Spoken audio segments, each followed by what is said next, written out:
അധ്യായം. താഴെ നിങ്ങൾ എല്ലാവരും ദിവസം തുറന്ന് വെളിപ്പാട് പുസ്തകം 1-ാം അധ്യായത്തിന്റെ 7-ാമത്തെ വാക്യം.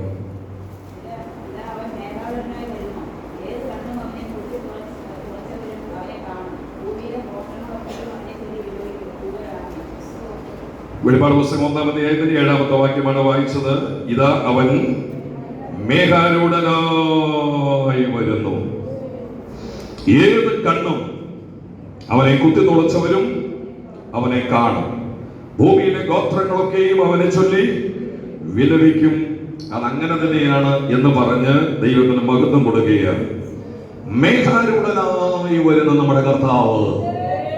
Praise the Lord, hallelujah. എത്ര പേർക്ക് സന്തോഷമുണ്ട്? യേശു മേഘാരൂഢനായി വരുന്നു. തന്റെ തിരുസഭയെ ചേർക്കുവാനായിട്ട് കർത്താവിന്റെ 1-ാമത്തെ വരവ് വിശുദ്ധ ബൈബിൾ പറയുന്നത് രഹസ്യവരവാണ്. കാത്തിരിക്കുന്ന വിശുദ്ധന്മാർ മാത്രമേ അത് അറിയുകയുള്ളൂ, എടുത്തുകൊള്ളപ്പെടുകയുള്ളൂ. 1-ാമത്തെ വരവിനെ തുടർന്ന് 7 വർഷം ഭൂമിയിൽ മഹോദ്രവ കാലഘട്ടമാണ്.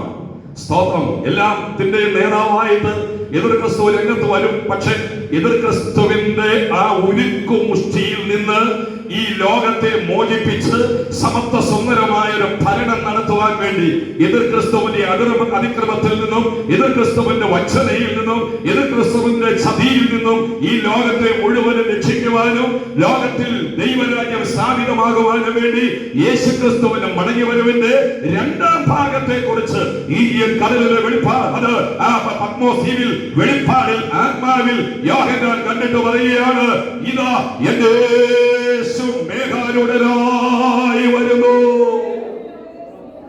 ആർക്കാണെന്ന് പറയാൻ കഴിയുന്നത്? യേശുക്രിസ്തുവിന്റെ അപ്പോസ്തലന്മാരിൽ വെച്ച് യേശു ഏറ്റവും അധികം സ്നേഹിച്ചത് യോഹന്നാനെയാണ്.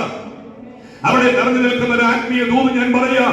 യേശുക്രിസ്തുവിന്റെ സ്നേഹം ആഴമായിട്ട് തിരിച്ചറിഞ്ഞ ഒരു ക്രിസ്തു വിശ്വാസിയുടെ ഉള്ളിൽ എപ്പോഴും ഒരു കാഴ്ചപ്പാടുണ്ട്, എന്റെ കർത്താവ് മടങ്ങി വരൂ. ഹല്ലേലൂയ. എന്റെ യേശു മേഘാരൂഢനായിട്ട് വരുമെന്ന് അപ്പോസ്തലന്മാരിൽ വെച്ച് ഒരേ ഒരാൾ മാത്രമേ പറഞ്ഞിട്ടുള്ളൂ, അത് യോഹന്നാനാ. എന്തുകൊണ്ടാ യോഹന്നാൻ പറഞ്ഞത്? അപ്പോസ്തലന്മാരിൽ വെച്ച് ഏറ്റവും കൂടുതൽ യേശു സ്നേഹിച്ചത് യോഹന്നാനെയാണ്. യേശുവിന്റെ മാർവിടത്തിന്റെ ചൂടറിഞ്ഞ അപ്പോസ്തലൻ ആരാണെന്നറിയാമോ? യോഹന്നാനാണ്. യോഹന്നാൻ ഒത്തിരി സവിശേഷതകൾ കാണുവാനായിട്ട് കഴിയുമെന്ന് പരിശുദ്ധാത്മാവ് ഇന്ന് പകലിൽ പറയുന്ന ഒരു കാര്യം ഇതാണ്. യേശുവിനെ നന്നായി സ്നേഹിച്ച്, യേശുവിന്റെ സ്നേഹം നന്നായി പിടിച്ചു പറ്റി, യേശുവിന്റെ മാറോട് ചേർന്ന് ചാരി നമുക്ക് ആത്മാവിൽ മുന്നോട്ട് പോകാനായിട്ട് കഴിഞ്ഞാൽ ഒരു കിടാവിളക്ക് പോലെ എന്നും ഉള്ളിൽ ജ്വലിച്ചു നിൽക്കുന്ന ഒരു ദർശനമാണ് യേശുക്രിസ്തുവിന്റെ മടങ്ങിവരവ്. യേശുവിന്റെ മടങ്ങിവരവ് മക്കൾ മറക്കരുത്. ദൈവത്തിന് സ്തോത്രം. ദൈവം നമ്മെ വിളിച്ചത് മടങ്ങിവരവിന് വേണ്ടിയാ. ദൈവം നമ്മെ വേർതിരിച്ചത് ദൈവരാജ്യത്തിന് വേണ്ടിയാ. ദൈവമായ കർത്താവ് നമ്മെ തെരഞ്ഞെടുത്തത് നിത്യതയ്ക്ക് വേണ്ടിയാ. എത്ര പേർക്ക് ഹല്ലേലൂയ പറഞ്ഞ് ഈ ആരാധനാലയത്തിൽ ദൈവത്തെ മഹത്വപ്പെടുത്തുവാനായിട്ട് കഴിയും. യേശു മടങ്ങി വരുന്നത്, യേശു മേഘാരൂഢനായി വരികയാണ്. ഹല്ലേലൂയ. ഇനി ആ മേഘാരൂഢനായിട്ട് വരുന്ന കർത്താവിന്റെ പ്രത്യേകത കിടക്കുന്നത് എവിടെയാണെന്നറിയാമോ? 19-ാം അധ്യായത്തിലേക്ക് വരണം. 19-ാം അധ്യായം അവിടെ വായിച്ചു പഠിക്കുമ്പോൾ 10 പ്രത്യേകതകളോടുകൂടെയാണ് മേഘാരൂഢനായിട്ട് യേശു മടങ്ങി വരുന്നത്. ദൈവത്തിന് സ്തോത്രം. നിങ്ങൾ തുറന്നേ വെളിപ്പാട് പുസ്തകം 19-ാം അധ്യായത്തിന്റെ 17-ാമത്തെ വാക്യം മുതൽ വായിച്ചു വരുമ്പോൾ 11 മുതലുള്ള വേദഭാഗം, 19-ാം അധ്യായത്തിന്റെ 11 മുതലുള്ള വേദഭാഗങ്ങൾ വായിച്ചു വരുമ്പോൾ മേഘാരൂഢനായിട്ട് മടങ്ങി വരുന്ന കർത്താവിന്റെ 10 പ്രത്യേകതകൾ ഇവിടെ കാണുവാനായിട്ട് കഴിയുന്നുണ്ട്. നോക്കിക്കേ, വായിച്ചേ. അനന്തരം സ്വർഗം തുറന്നിരിക്കുന്നത് ഞാൻ കണ്ടു. ആ ഒരു വെള്ളക്കുതിര പ്രത്യക്ഷനായി. അവൻ അതിന്മേലിരിക്കുന്നവൻ വിശ്വസ്തൻ, സത്യവാൻ, അവൻ നീതിയോട് വിധിക്കുന്നു. അടുത്തത്, അവന്റെ കണ്ണ് അഗ്നിജ്വാല, തലയിൽ അനേക രാജമുടികൾ, എഴുതിയിട്ടുള്ള ഒരു നാമം അവന്റെ മേലുണ്ട്. അടുത്തത്, അവൻ രക്തം തളിച്ച ഉടുപ്പ് ധരിച്ചിരിക്കുന്നു. അവന് ദൈവവചനമെന്ന പേര് പറയുന്നു.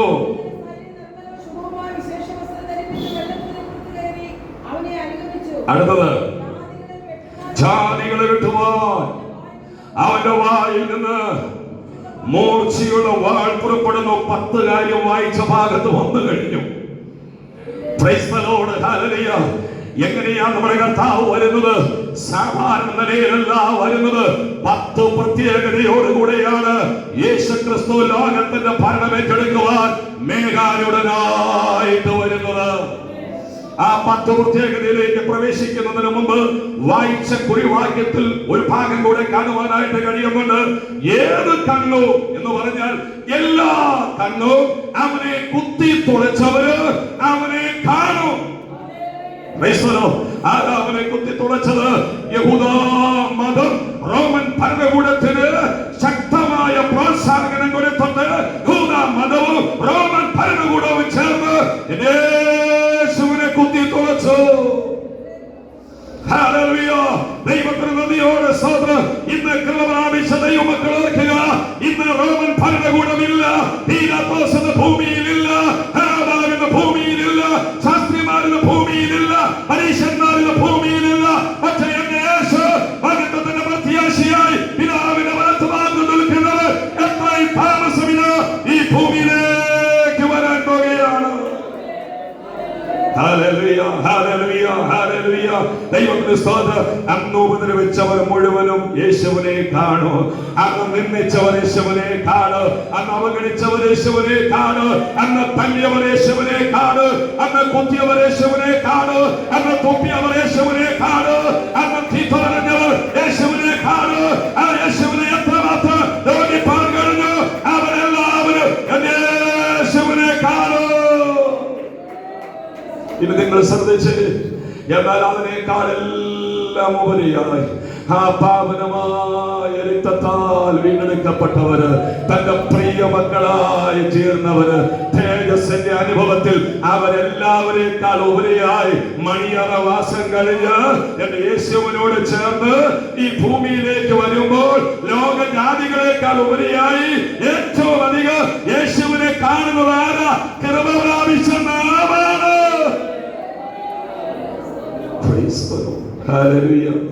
ലോകജനത്തിന് അറിയാൻ കഴിയുന്നതിനേക്കാളും എല്ലാം ഉപരിയായി ഏറ്റവും കൂടുതൽ അറിയുന്നവർ നാമാണ്. കുത്തിയവരും തല്ലിയവരും പഴിച്ചവരും ദുഷിച്ചവരും ശപിച്ചവരും അവഗണിച്ചവരും ഒറ്റപ്പെടുത്തിയവരും മാറി നിന്നവരും എപ്പോഴും കൂടെ നിൽക്കാമെന്ന് പറഞ്ഞിട്ട് വിട്ടുപോയവരായിരിക്കുന്ന ആളുകളൊക്കെ അന്ന് കാണുവാൻ കൂടെ നിൽക്കുമ്പോൾ ഇന്ന് പകൽ നമുക്ക് പറയാനായിട്ട് കഴിയട്ടെ, ഒരിക്കലും മാറിപ്പോകാതെ വിശ്വസ്തയോട് ആത്മാർത്ഥതയോട് ഓരോ സ്ത്രീക പറയുന്നത് പോലെ ക്രിസ്തുവിന്റെ സ്നേഹത്തിൽ നിന്ന് എന്നെ വേർതിരിപ്പാൻ ആർക്ക് കഴിയുമെന്നുള്ള ഉൾക്കാഴ്ച മനോഭാവത്തോടെ ആ മേളോട് ചേർന്ന് നിൽക്കുന്ന ഒരു ദൈവം പറയാൻ കഴിയും. ഞാൻ കാണാൻ പോകുന്ന കാഴ്ച ഏറ്റവും ശ്രേഷ്ഠകരമായ കാഴ്ചയാണ്. ദൈവമക്കളെ, ഈ ശ്രേഷ്ഠകരമായ ഒരു അനുഭവത്തിന് വേണ്ടിയാണ് ദൈവം നമ്മെ വിളിച്ചത്, ദൈവം നമ്മെ വേർതിരിച്ചത്. ഈ വിധ ചിന്തകളുടെ മുൻപാകെ കണ്ണ് നിറഞ്ഞുകൊണ്ട് ദൈവത്തെ നമുക്ക് മഹത്വപ്പെടുത്തുവാനായിട്ട് കഴിയണം. ഒരു കണ്ണിനെ ഇല്ലാതെ കിടന്ന സ്ഥാനത്ത്, പാരമ്പര്യ അടിമത്വത്തിൽ കിടന്നപ്പോൾ, സമുദായത്തിന്റെ ബന്ധനത്തിൽ കിടന്നപ്പോൾ, ആചാര അനുഷ്ഠാനങ്ങളിൽ കിടന്നപ്പോൾ, സാധാന്യ അടിമത്വത്തിൽ കിടന്നപ്പോൾ എന്നെ അവിടുന്ന് കരം പിടിച്ച് കയറ്റി എനിക്ക് പാപമോചനം നൽകി, എനിക്ക് വീണ്ടെടുപ്പ് നൽകി, എനിക്ക് ശുദ്ധീകരണം നൽകി, എനിക്ക് തേജസ്കരണം നൽകി. ദൈവം ഭൂമിയിൽ സ്ഥാപിച്ച തന്റെ പാവനമായ തിരുസഭയിൽ എന്നെ കൊണ്ടുവന്ന് ആത്മനിറവിൽ ആരാധിച്ച് ദൈവരാജ്യത്തിന് വേണ്ടി ഒരുക്കപ്പെടാൻ ദൈവം എനിക്ക് നൽകിയ ഭാഗ്യം ഓർക്കുമ്പോൾ നന്ദിയുള്ള ഹൃദയത്തോടെ കണ്ണ് നിറഞ്ഞ് ദൈവത്തെ മഹത്വപ്പെടുത്തുകയാണ്.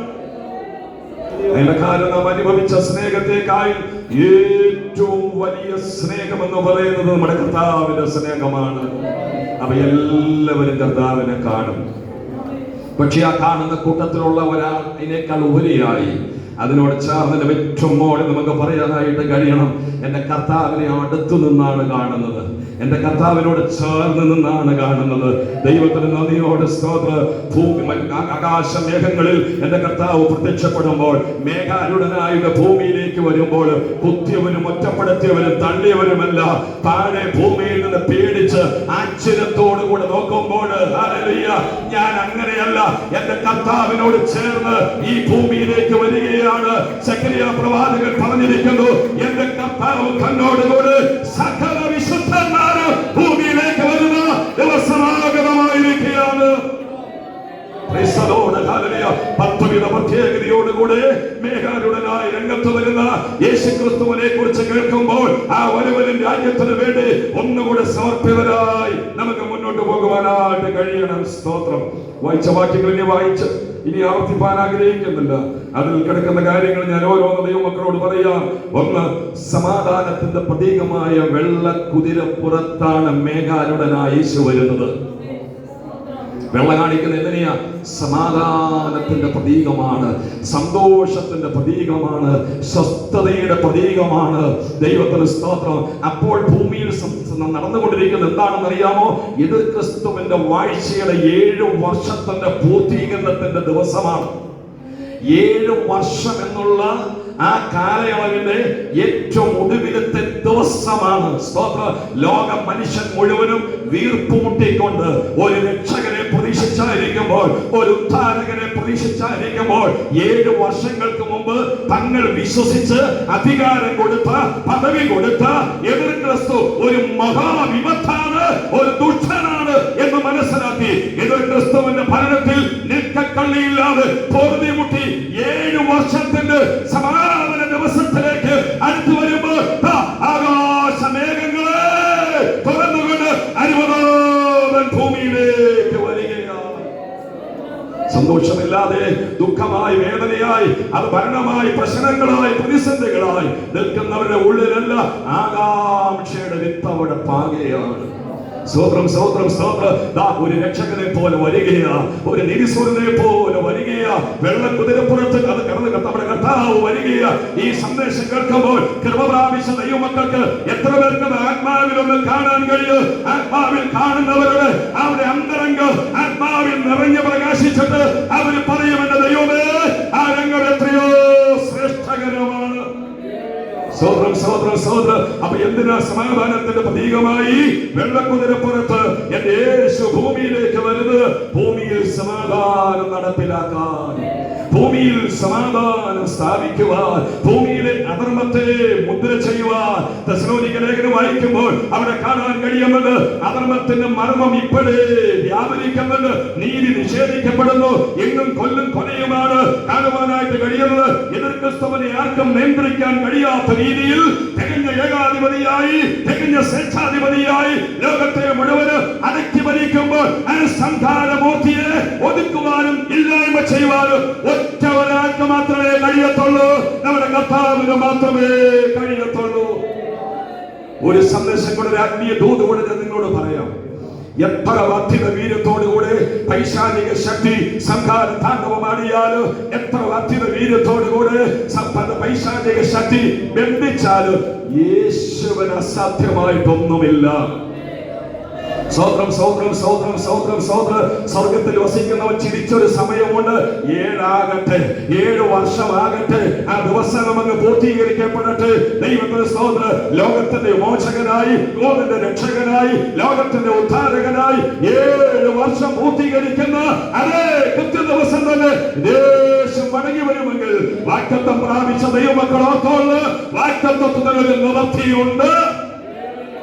കഷ്ടതകളുടെ ആധിക്യത്താലും വേദനകളുടെ ആധിക്യത്താലും മനസ്സുകൊണ്ടിന്റെ കൃപയിൽ നിന്ന് മാറിപ്പോകരുത്. പ്രാർത്ഥിച്ചിട്ട് മറുപടിയില്ലെന്ന് പറയരുത്, ആരാധിച്ചിട്ട് വിടുതലില്ലെന്ന് പറയരുത്.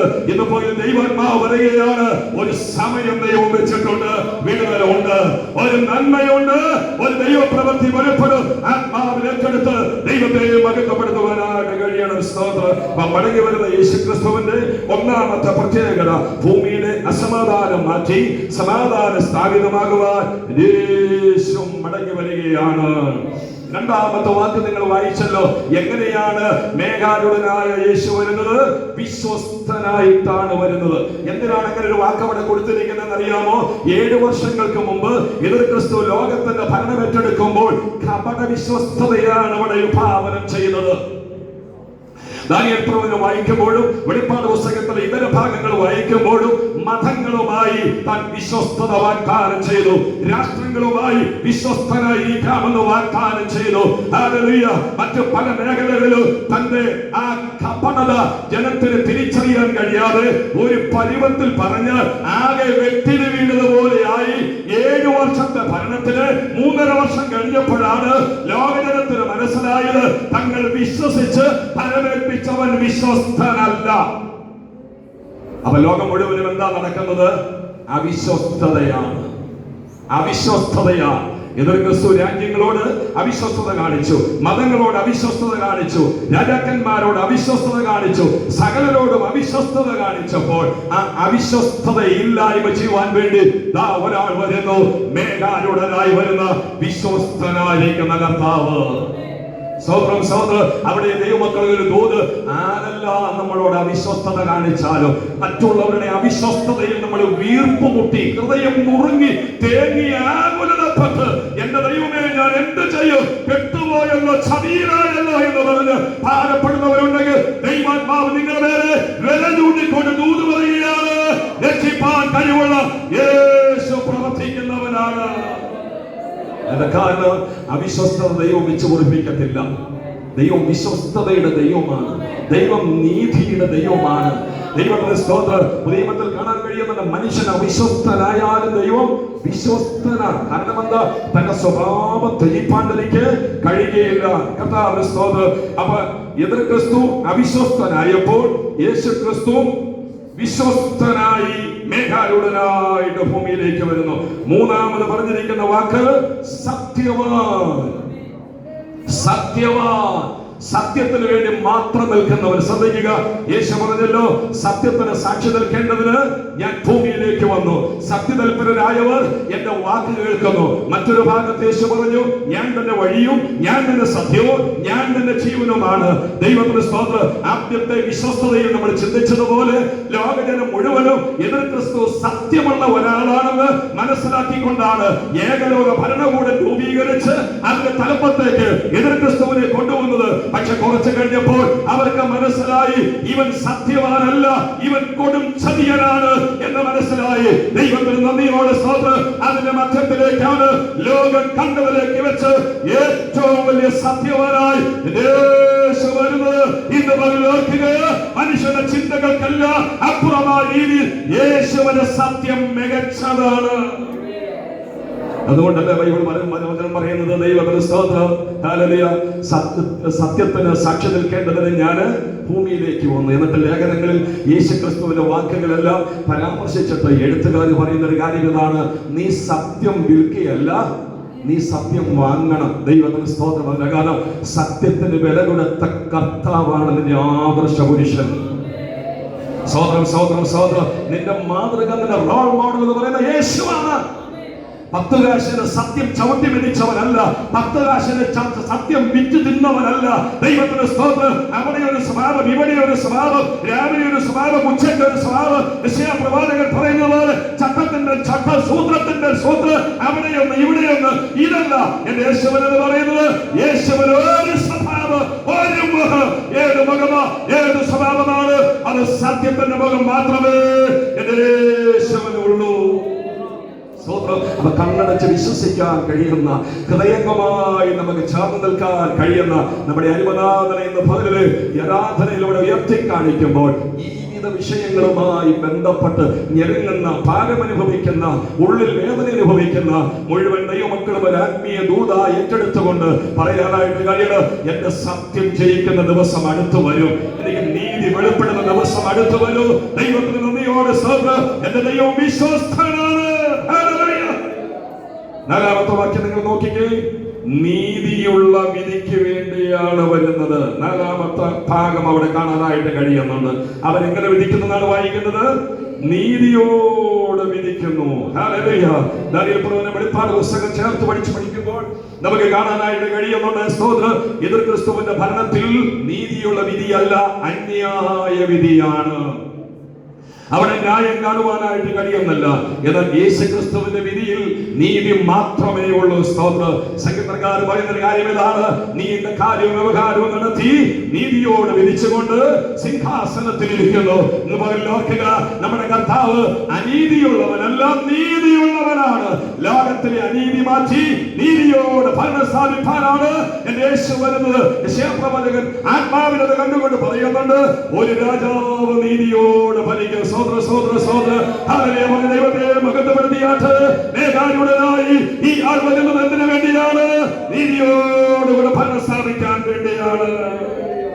അഞ്ചാമത്തെ വാക്യം എന്താണെന്ന് അറിയാമോ? അഗ്നിജ്വാല പോലെ കണ്ണുള്ളവനായിട്ടാണ് വരുന്നത്. സോദരം സോദരം, ആ മുഖത്തേക്ക് നോക്കിയാൽ എന്താണെന്ന് അറിയാമോ? അഗ്നി ജ്വലിക്കുന്നത് പോലെയാണ് കണ്ണ്. ഹല്ലേലൂയ. സാധാരണ കണ്ണല്ല. കർത്താവിന്റെ സ്തോത്രം. അഗ്നി ജ്വലിക്കുകയാണ്. വെളിപ്പാട് പുസ്തകം 1-ാം അധ്യായത്തിൽ യോഹന്നാൻ ആത്മനിറവിൽ യേശുവിനെ കണ്ടപ്പോൾ പറയുന്ന ഒരു കാര്യം ഏതാണ്? അവന്റെ കണ്ണ് എങ്ങനെയാണ്? അഗ്നിജ്വാലയാണ്. മേഘാരൂഢനായിട്ട് വരുന്ന കർത്താവിനോടുള്ള ബന്ധത്തിലും കണ്ണ് അഗ്നിജ്വാല എന്ന് പറഞ്ഞാൽ ഒരു ശത്രുവിനും തന്റെ മുമ്പിൽ നിൽപ്പാനായിട്ട് കഴിയത്തില്ല. ഒരു കപടതയും അവിടെ നടക്കത്തില്ല, ഒരു അനീതിയും അവിടെ നടക്കത്തില്ല, ഒരു വഞ്ചനയും അവിടെ നടക്കത്തില്ല. ആ കണ്ണിന് മറവായിട്ടുള്ളത് ഒന്നുമില്ല. അത് അന്തരേന്ദ്രിയങ്ങളെ ഉൾപ്പുകളെ ആരായുന്നൊരു കണ്ണാണ്. ഇന്ന് പകലിലെ വിശുദ്ധി ആരാധനയിൽ കുമ്പപ്പള്ളി സഭയുടെ ആരാധനാലയത്തിലും അഗ്നിജ്വാലയ്ക്കുള്ള കണ്ണുള്ളവൻ നടകൊള്ളുന്നുണ്ട്. എത്ര പേരത് മനസ്സിലാക്കുന്നുണ്ട്?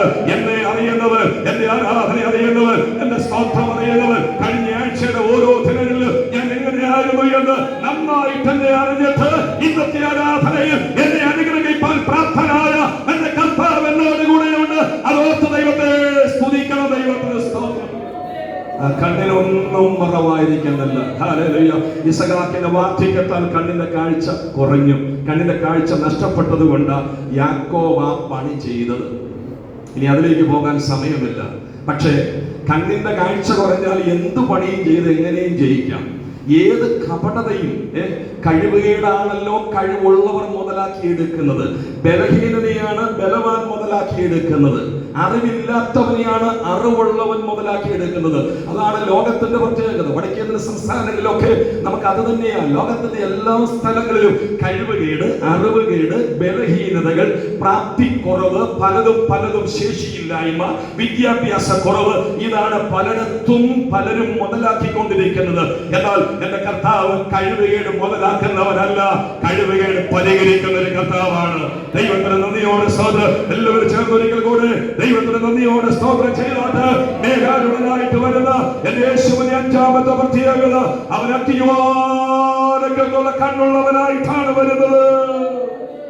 ആറാമത്തെ പ്രത്യേകത, തലയിൽ അനേക രാജമുടികൾ.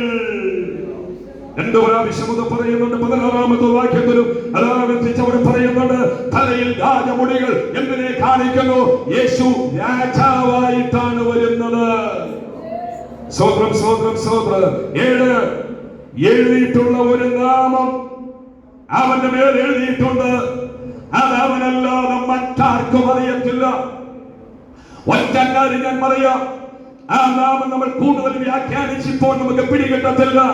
പക്ഷെ അറിയാകുന്ന ഭാഷയിൽ പറഞ്ഞാൽ ആ നാമം എല്ലാ നാമത്തിലും മേലായ നാമമാണ്. അതെല്ലാ നാമത്തിലും മേലായ നാമമാണ്. 8-ാമത് പറഞ്ഞിരിക്കുന്നു, അവൻ രക്തം തളിച്ച ഉടുപ്പ് ധരിച്ചിരിക്കുന്നു. അവൻ രക്തം ധരിച്ച ഉടുപ്പ് ധരിച്ചിരിക്കുന്നു. ന്യായവിധി നടത്താൻ വേണ്ടിയാണ് ഭൂമിയിലേക്ക് വരുന്നത്. ദൈവത്തിന്റെ സ്തോത്രം.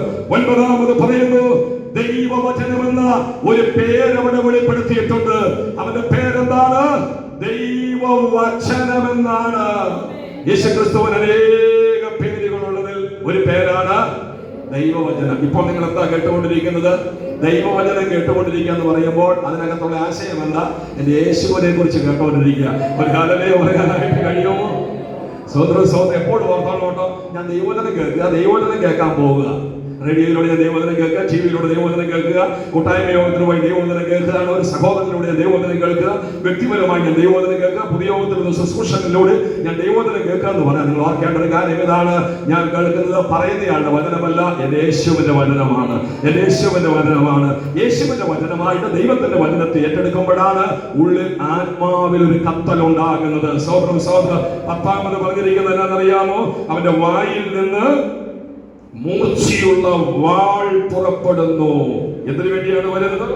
ജാതികളെ അവന്റെ വായിൽ നിന്ന് മൂർച്ചയുള്ള വാൾ പുറപ്പെടുന്നു എന്ന് പറഞ്ഞാൽ വാൾ പോലെ അത്രയും ശക്തമായ ശബ്ദമാണ് അവിടെ കാണാൻ കഴിയുന്നത്. ലോകജാതികളെ ന്യായം വിധിക്കുന്നത് എങ്ങനെയാണെന്ന് അറിയാമോ? തന്റെ ശബ്ദം കൊണ്ടാണ്. ദൈവത്തിന്റെ സ്തോത്രം. ഈ ഔദ്യോഗികമായ 10 പ്രത്യേകതയോടുകൂടി മേഘാരൂഢനായിട്ട് കടന്നു വരുന്ന കർത്താവിനെ കുറിച്ചുള്ള നിറഞ്ഞ ചിന്തയോടെ നിൽക്കട്ടെ. അടുത്ത പഠനത്തിൽ പരിശുദ്ധാത്മാവ് വെളിപ്പെടുത്തുന്നത് എന്തിനു വേണ്ടിയാണ് യേശു വരുന്നതെന്നറിയാമോ? യേശു വന്നതിനെ തുടർന്ന് എത്രയും പെട്ടെന്ന് അവിടെ നടക്കുന്നത് ഒരു ഹർമഗദോൻ യുദ്ധമാണ്. ഹർമഗദോൻ യുദ്ധം ലോകജാതികൾ മുഴുവനും എതിർ ക്രിസ്തുവിന്റെ നേതൃത്വത്തിൽ അത് ഹർമഗദോനിലേക്ക് വരും. സ്തോത്രം. മെഗിദ്ദോ താഴ്വരയിലേക്ക് വരും. യേശു ക്രിസ്തു തന്റെ വായിലെ മൂർച്ചയുള്ള വാളാകുന്ന തന്റെ ശബ്ദം കൊണ്ട് എതിർ ക്രിസ്തുവിനെ കൂട്ടരെയും നിഷ്പ്രഭമാക്കിയതിനു ശേഷം സമത്വ സുന്ദരമായ ഒരു ഭരണം യെരൂശലേം തലസ്ഥാന നഗരിയാക്കി ഭൂമിയിൽ സ്ഥാപിപ്പാനായിട്ട് പോകുകയാണ്. ഇന്ന് പകൽ ദൈവമക്കൾ ഓർക്കുക, അത് നമ്മുടെ പ്രത്യാശയാണ്. ആ ഭരണത്തിൽ നാം എല്ലാവരും ഉണ്ട്. അത് ഓർക്കുമ്പോൾ ഹല്ലേലൂയ പറയാൻ വകയുണ്ട്. സ്തോത്രം, സ്തോത്രം, സ്തോത്രം. അതുകൊണ്ട് നമ്മുടെ തലകളെ ദൈവസന്നിധിയിൽ വണക്കി നമ്മുടെ കണ്ണുകളെ ഒരിക്കൽ കൂടെ ഏകാഗ്രതയ്ക്ക് വേണ്ടി അടച്ചുകൊണ്ട് എല്ലാ ദൈവമക്കളും ദൈവസന്നിധിയിൽ ഈ വചനം ഓർത്തൊന്ന് സ്തോത്രം ചെയ്ത് പ്രാർത്ഥിക്കാം. യോഹന്നാൻ ആത്മാവിൽ പറയുന്നു, ഇതാ അവൻ മേഘാരൂഢനായി വരുന്നു. സ്തോത്രം, സ്തോത്രം, സ്തോത്രം. 10 പ്രത്യേകതയോടുകൂടെ മേഘാരൂഢനായി രംഗത്ത് വരുന്ന ആ കർത്താവിനെ കുറിച്ചുള്ള ദർശനം നമ്മുടെ ഹൃദയത്തിൽ എപ്പോഴും നിറഞ്ഞു നിൽക്കുവാൻ ദൈവാത്മാവ് നമ്മെ സഹായിക്കട്ടെ. സ്വർഗ്ഗസ്ഥ പിതാവേ, അങ്ങയുടെ ശക്തിയുള്ള വചനത്തിനായി, അങ്ങയുടെ തിരുസാന്നിധ്യത്തിനായി, ആത്മവ്യാപാരത്തിനായിട്ട് ഞങ്ങൾ സ്തോത്രം ചെയ്യുന്നു. ഈ വചനത്താൽ ഓരോ ദിവസവും മേഘാരൂഢനായിട്ട് വെളിപ്പെടുവാൻ പോകുന്ന അങ്ങയുടെ വരവ് ആത്മാവിൽ പ്രതീക്ഷിച്ച് അതിനുവേണ്ടി ഏറെ ഒരുക്കത്തോടെ ആയിരിക്കാൻ സഹായിക്കണമേ. മഹത്വം അങ്ങേക്ക് യേശുക്രിസ്തുവിൻ ധന്യമേറിയ നാമത്തിൽ തന്നെ. ആമേൻ.